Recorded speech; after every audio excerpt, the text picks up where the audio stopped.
Kids, स्वागत है आप सभी का मेरे इस नए वीडियो में। बच्चों, आज हम क्या सीखेंगे? A B C 1 2 3। ओके बच्चों, ये क्या है? ये है हमारे कलर्स। चलो बच्चों, कलर्स नेम जानते हैं। Light green colour, orange colour, golden colour, blue colour, brown colour. चलो बच्चों, स्टार्ट करते हैं। Light green colour A, light green color A for animal। के बाद B for banana। orange color B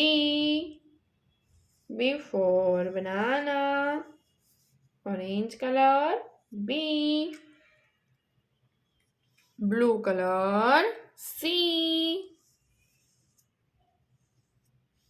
blue color C for cat 1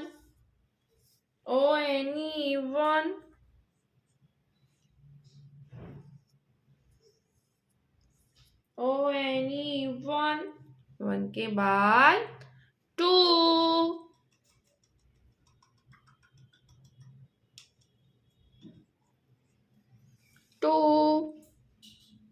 golden color 2 TWO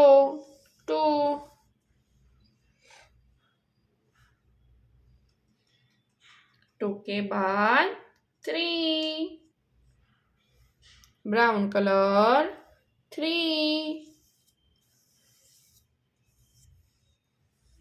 बच्चों, आज हमने क्या सीखा?